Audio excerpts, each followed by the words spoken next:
If I can begin to draw the threads of this afternoon together, ladies and gentlemen, I think I've been given a difficult task, and that is to try and summarize. But I think we need to point the way, not just to elements of good practice in teaching, but to how these can be inserted into teacher training programs and eventually into the classrooms in the schools in our countries. And this is a very difficult and complex procedure. Over the past 20 years, there have been two major obstacles to implementing more effective methods of teaching into teacher training programs. These have been 1, cost, and 2, acceptance of the appropriateness of such programs by the educational establishment. I think we must look briefly at the current status of both these elephants in the room. Forgive my expression, but that's what they are. As far as cost is concerned, we live in interesting financial times. Across the world, governments have struggled to manage their economies. Within this climate of recession, depression, we've got to look even more carefully at the economics of provision making for students with reading difficulties. But it must be said that in recent years, money has generally been available for education projects. The popular strategy of spending the nation's way out of depression has resulted in vast sums being spent in education. Consistent with this approach, in last February's giant stimulus package, the US government allocated $100 billion to schools and universities. President Obama's Education Secretary, Arne Duncan, explained this action and the vast sum allocated by saying, and this is important, if we want to be a strong economy again, the best thing we can do is have an educated workforce. Failure to improve classroom instruction is morally unacceptable for our children. And I think that's key for us today. Other nations, including Germany, Britain, Canada, and China, have followed this practice.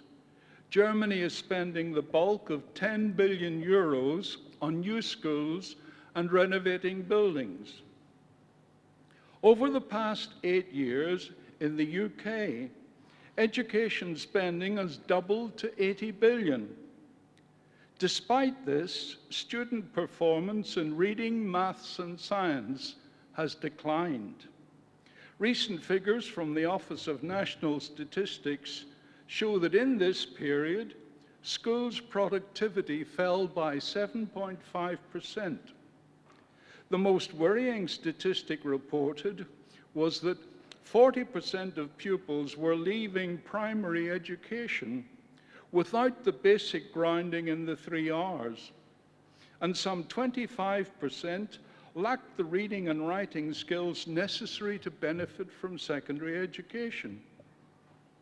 This section of the school population is seriously disadvantaged educationally and all too frequently frustrated and alienated by what should be the positive and beneficial experiences provided there. This in-school failure results in quantifiable social problems in the wider community. Up to the present, the vastly increased spending on education has not been matched by pupil progress. Consequently, we must search for the improvements in teaching methodology and directly focus these improved methods on the section of schools population most in need of help.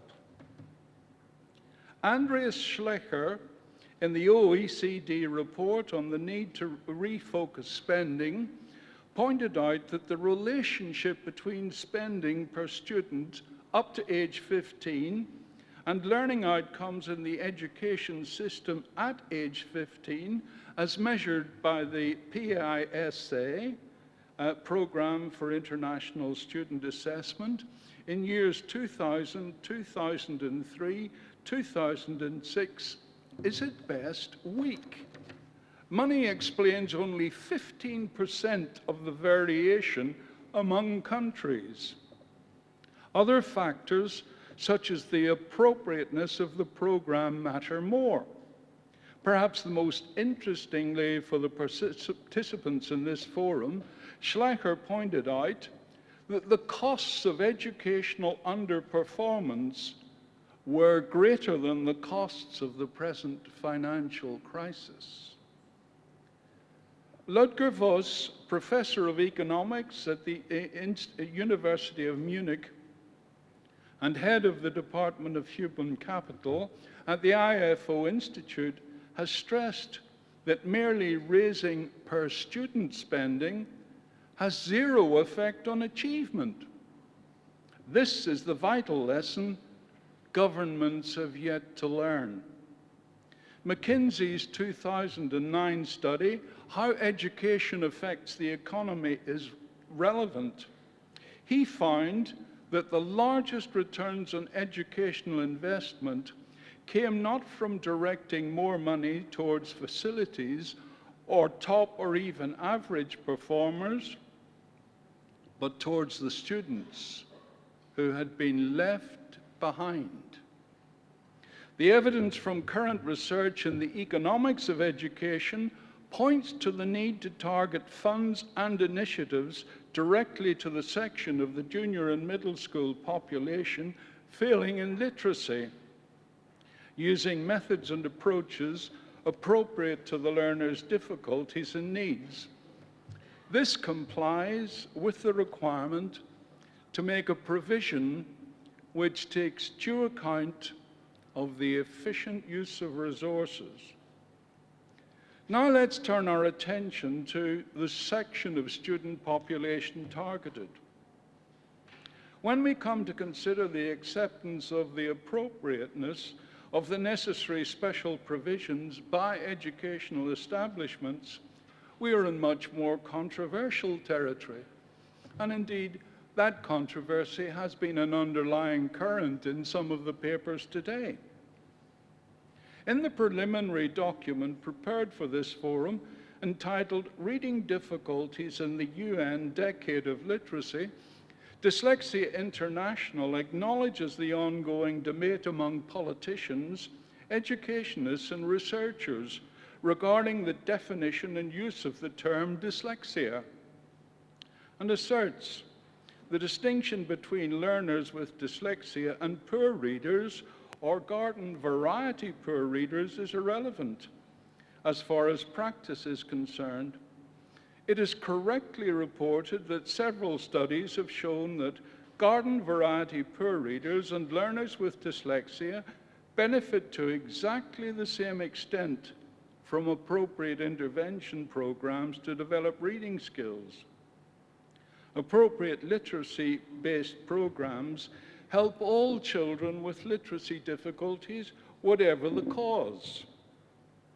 Our forum planning group has been highly sensitive to educational establishment views, and tribute must be paid to their political correctness and foresight.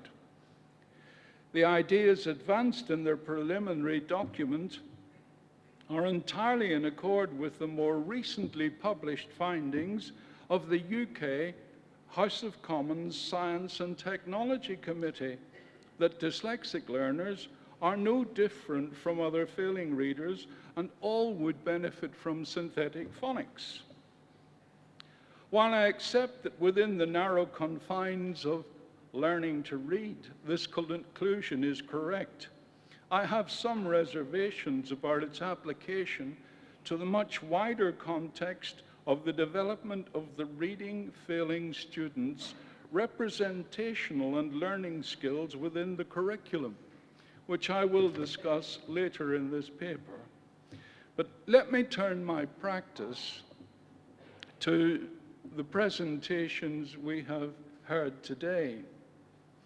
In today's presentations, we've been privileged to share the expertise of so many world authorities on the teaching of reading. Dr. Sahatibi summarized the different practices currently used in teaching people with dyslexia in the different Arabic-speaking countries. Clearly, these nations have problems stemming from the lack of standardized assessment procedures and the limited availability of suitable intervention materials in Arabic. I was interested to hear her talk of the importance of the process of recitation in learning the Quran, which was a useful means of reinforcing the development of memory skills and speech. But she accepted that much remained to be done. And while there was some knowledge of the importance of phonology, the materials used and structured multisensory methods were still in a process of development. And clearly there was an opportunity for much work to be done in this very important area of learning in Arabic countries. Professor Alice Cheng Lai highlighted the different aspects of the Chinese language which best distinguish Chinese readers with dyslexia. For these children, in a language system with the character-to-morpheme correspondence, morphological awareness was the key. Professor Cheng Lai discussed morphological instruction procedures which enabled dyslexic learners in Chinese to apply the underlying rules of the language analytically and much more accurately. Clearly, Chinese language presented very different problems for children with reading difficulties, and Professor Cheng Lai outlined very different remedial programs which she found beneficial in her country. Professor Jenny Thompson highlighted the three key elements regarded as being critical for the success of dyslexic students. She stressed the need for early identification and considered a number of solutions currently in use. In teacher training, she talked of the need for awareness in class teachers as well as the availability of appropriate support for more highly trained specialists. Having analyzed the deficiencies in processing and stages of knowledge leading to backwardness in learning to read in the French orthography, Professor José Moret presented for us recommendations of good practice in re-educating these children. He highlighted and justified good practice within this orthography and looked critically at the beliefs and practices of the people in the institutions professionally involved with dyslexics in French-speaking countries. Dr. Elena Grigorenko told us of the complexities of Russian syllabic structure. The discrepancy model simply did not work in this language, and she considered the commonly used methods of teaching and linked her findings on these to the available data of reading performance in Russian children. She described key language indicators used to diagnose dyslexia and talked about the use of analytical and synthetic teaching of reading and spelling. Dr. Jesus Alegria started his presentation with a cogent view of the effects of dyslexia on the young learner in Spanish orthography. outlining weakness in metaphonological abilities, difficulties in tasks involving fine phonological discrimination, phonological representation, and short-term memory. Spanish itself is a very transparent orthography, and he did say for us that it was possible to identify children who might fail and read even before learning reading commenced. Although the Spanish spelling system is transparent, representing words at a phonological level in a generally systematic manner, he considered that phonic instruction was necessary for dyslexic students. Professor Heinz Wimmer said his considerations were in the context of the phonologically regular German orthography. He discussed the neurological, perceptual, and cognitive impairments he observed in his dyslexic students, and most interestingly pointed out the differences between his work and largely English-based dyslexia research. The teaching approach he considered appropriate was synthetic phonics. Madame Claude Antilla highlighted the underlying reasons behind the recent educational reform in Finland. While the estimated national incidence of dyslexia was high at 9.5%, it was only in the last 2 decades that teachers had become aware of the particular educational needs of such students, and through improved teacher training had begun to meet those needs. Madame Antilla stressed that teaching was related to the identified individual needs of each child, using methods such as structured phonics, which would help all children. She referred to the OECD results to confirm that Finnish children achieve results in basic skills which were comparable with other European nations. Now, let us think for a moment about the broader field of the students who fail to acquire literacy skills. Our experts have described the methods and approaches they've found to be successful in their countries. Now let us turn our attention to the range of special needs shown by all students experiencing difficulty in the acquisition of literacy for whom these methods and approaches might be appropriate. Within the school population, student groups failing to learn to read are 1, those with poor health and general well-being; 2, those with major defects in vision or hearing; 3, those with a high level of anxiety or disturbance; and 4, those who lack the necessary general intellectual ability; 5, those who lack the necessary phonological structure derived from relevant spoken language experience; and 6, those who lack the prerequisite skills in auditory, visual, and motor information processing essential for reading. Though sharing the common factor of reading failure, the wide range of differing needs experienced by the students described in groups 1, 2, 3, and 4 is clearly evident.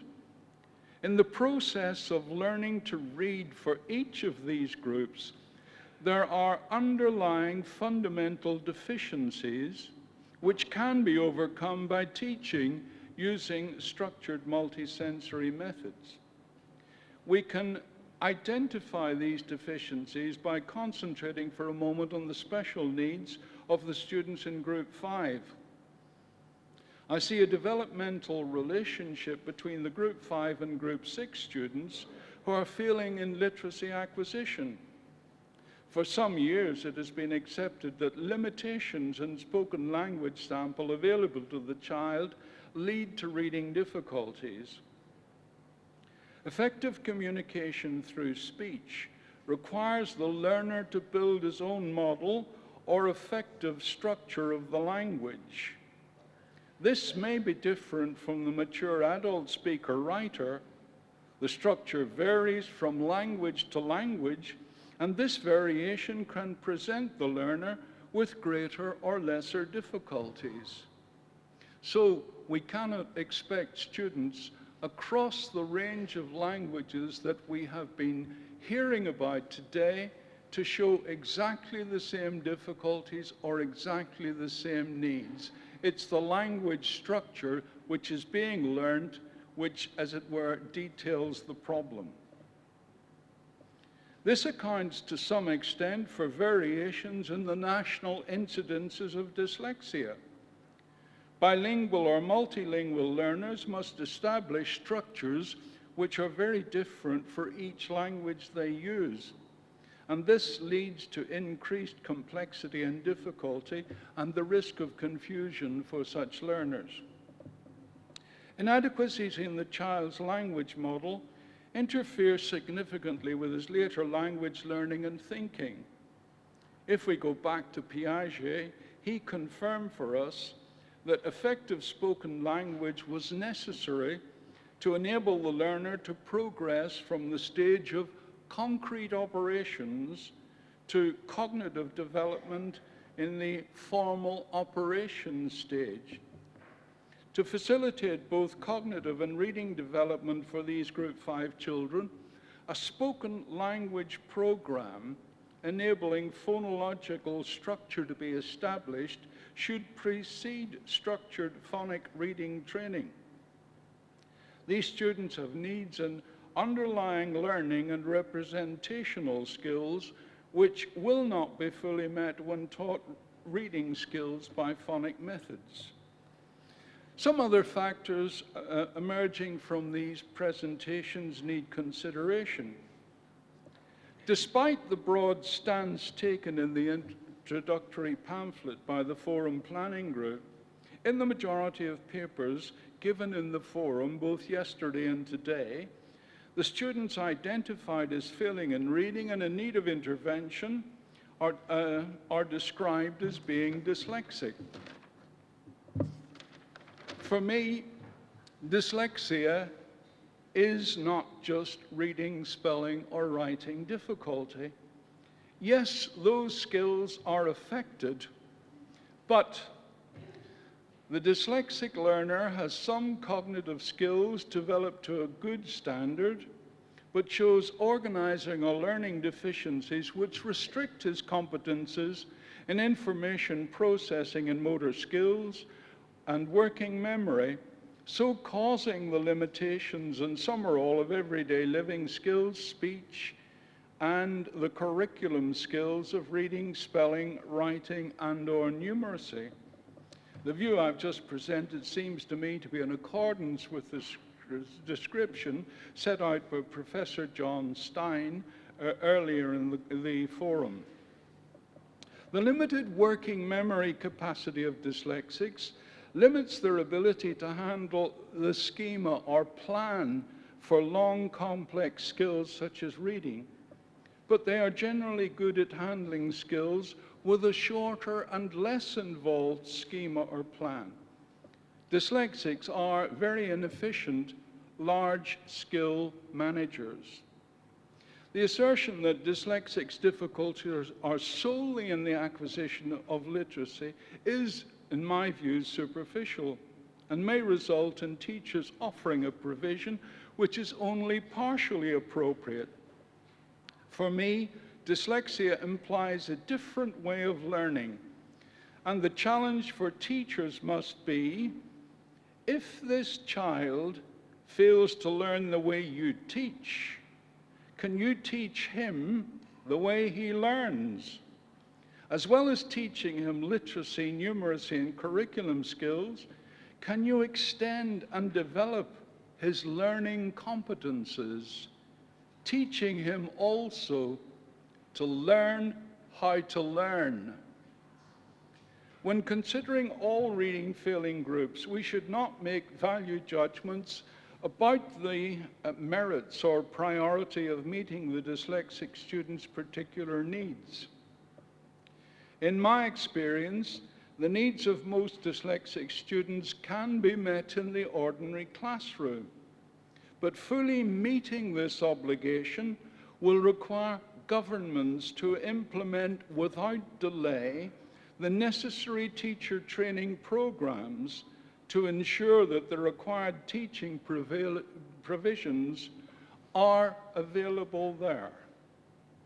While the wide-ranging practical experiences described by our speakers today confirm that structured phonic or structured multisensory reading programs are universally beneficial, I must also stress that we cannot and must not claim that teaching these groups in reading using structured phonic methods will meet all their wide-ranging needs. Other interventions are necessary. But if the use of a descriptive label such as dyslexia enables teachers to accurately identify a need and plan these interventions, to me, this is advantageous and beneficial for both teacher and learner. Now, I want to look for a moment with you at why structured multisensory programs work. Could I have slide 1? To understand why these programs work, we must now take a closer look at the complexity of the schema for reading. We have already identified that reading is not a simple skill. Reading is the ability to extract the meaning from the visual representation of the text in whatever sequential order the language structure requires, expressing the ideas aloud in words for others, if required, and storing them in memory for later evaluation, recall, and further use. This is a long and complex schema. The start point is in the preschool years, at home or in the nursery school. The child plays with sounds, babbles, and after practice and sometimes help from parents, uses controlled sounds to express meaning, however crudely. So you get a link built between the sound, the muscle control system that makes that sound, the idea which it represents, and from that you are building a structure of language. With growing motor control over speech musculature and developing appreciation of sound, meaning, and relationships, the child progresses to express his ideas in words and later sentences. This gives him a phonological structure of the language he is using. In school and beginning reading, could we have slide 2, please? Teacher adds to this already established speech structure the visual representation of the sound as the shape of the letter, syllable, or word.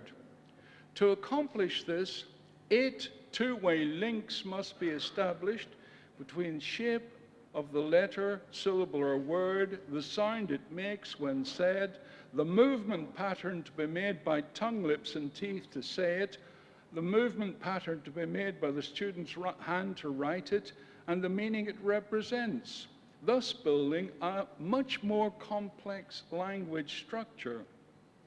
And the integrity of that structure is what is necessary for efficient reading. For the student who experiences difficulty in laterality, perception, or working memory, the establishment and control of these cross-modal linkages will be difficult. If the student is taught by look and say or simple phonic methods, he cannot and will not build those cross-modal linkages for himself and will fail. These links must be deliberately constructed by teacher using the structured multisensory teaching program to enable the students, even those with significant difficulty, to eventually learn to read effectively. From previous presentations, I want to consider the principles underlying effective multisensory teaching. First point to be considered is group size. This kind of teaching is most effective in a small group setting, but at some stage, pupils with very severe difficulties may need one-to-one. Some of our experts today have pointed out the availability of a range of group settings being available within their education system. While such teaching is very beneficial, it is extremely costly. But with appropriate training, teachers can manage detailed synthetic phonics teaching with class groups. The importance of sequence is vital. Reading-failing students have difficulty in organizing the language material being learned in ways which facilitates its encoding and storage and successful recall. I think it's fair to say that what they retain of a lesson can often be as disorganized as their bedrooms. So sequence is important, and teaching the student that sequence is important is a vital step in the process. Teachers need to preserve the essential sequence of their delivery of the required knowledge and skills to the learner, emphasizing this and using it directly to build for the learner a clear appreciation of the form and structure of the material being learned. This facilitates assimilation and accommodation of newly learnt material to the structure of previously acquired language knowledge. From the above, it is evident that building the structure underlying the learner's competence in language is a vital aspect of the teaching process. The teaching should be multisensory. The most efficient presentation to reading-failing students, particularly those with working memory deficits, will be multisensory, seeking to give the learner a simultaneous, and I stress simultaneous, input in all the major learning modalities: auditory, visual, and motor. This directly links these aspects of the stimulus and working memory and creates a multi-dimensional schema for storage, which is much more easily linked to the structure of existing learning and quickly located and retrieved when required by the learner in other language activities. I stress quickly. Remember what Professor Weimer told us about speed of recognition. Using multisensory methods, speed of recognition is improved. Teaching activities need to be brief and varied. Teachers must be aware of the significant limitations in the reading-failing students' concentration and attention. Very marked fatigue effects set in after just a few minutes of continuous working memory activity. Modalities should be changed frequently to ensure the maximum use is made of the learner's limited concentration and attention. Teaching is transferable, and this is a very important point. Structured multisensory learning, and we've heard a lot about it today, is just as psychologically appropriate for maths, science, biology, history, the whole of the curriculum, as it is for literacy. Teachers should point out to their students the transferability of these techniques in learning that they've developed and used in literacy into all other aspects of the curriculum and the benefits which arise from that action. Now, I want to look with you at the later stages in the processes of reading which have kind of escaped our attention today. And I want to do it under a simple heading: saying the sound of the word and storing the sense is not the end of the story, very far from.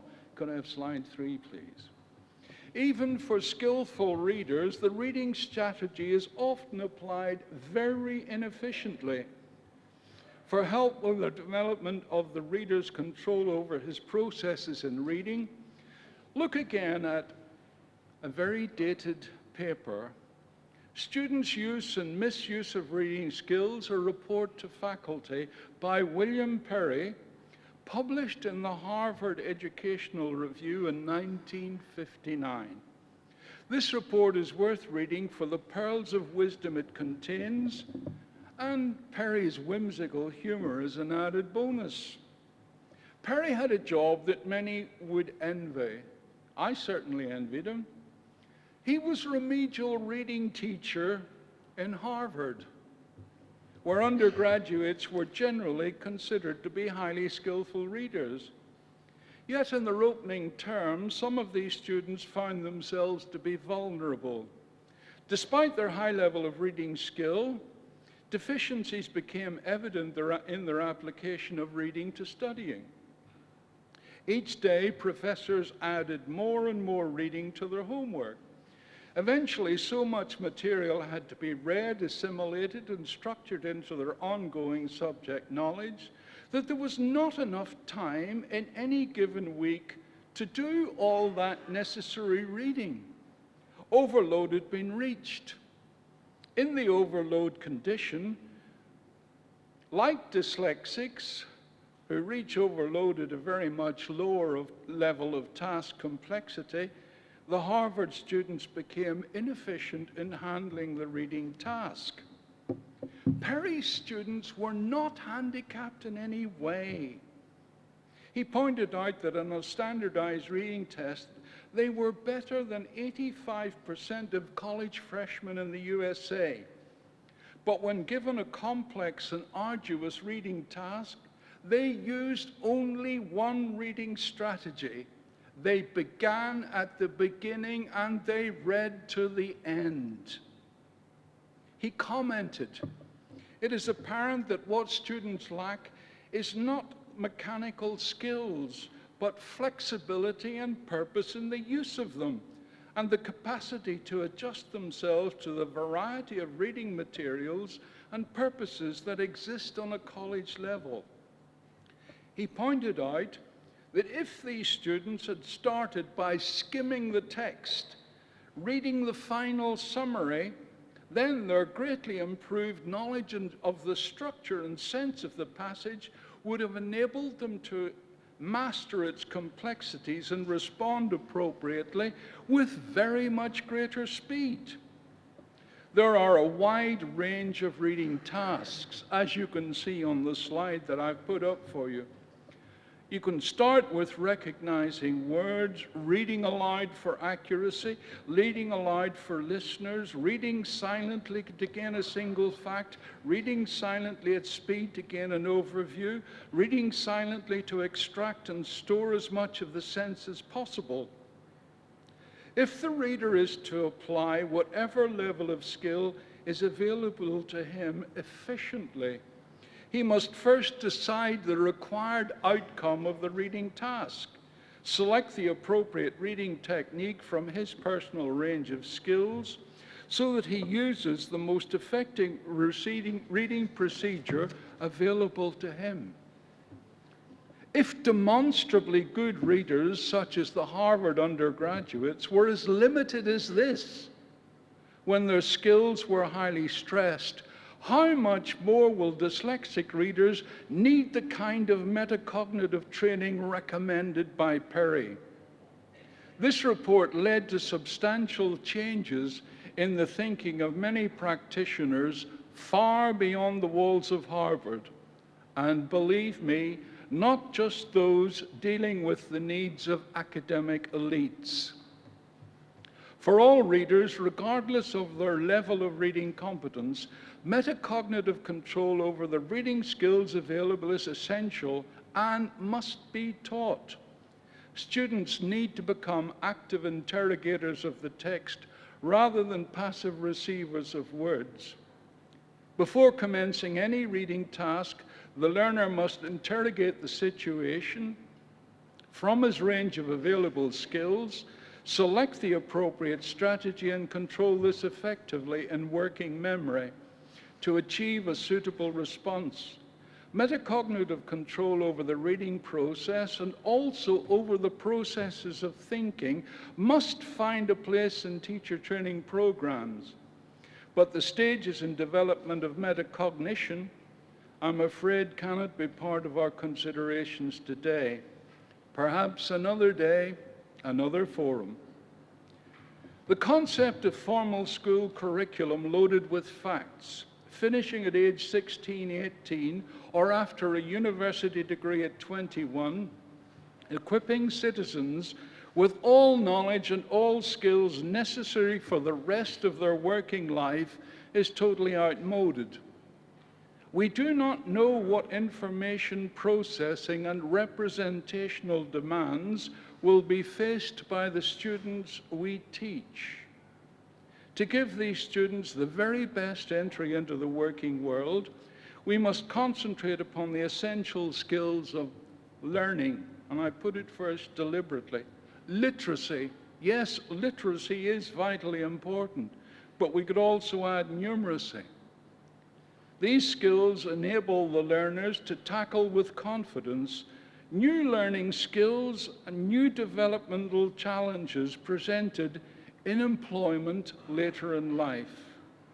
Structured multisensory teaching procedures leading into metacognitive skills training are an essential step on the way. In my opinion, the papers on appropriate methodology given by our international experts in this forum today, if assimilated into teacher training programs, will provide for all reading-failing students the necessary worldwide foundation to much improved literacy development and later cognitive competence. Structured multisensory reading training leading into metacognitive skills development has wide authoritative acceptance and is seen as an essential economic investment for the future. I ask that governments worldwide take note and move to implement suitable teacher training programs into their teacher education system. Thank you, ladies and gentlemen.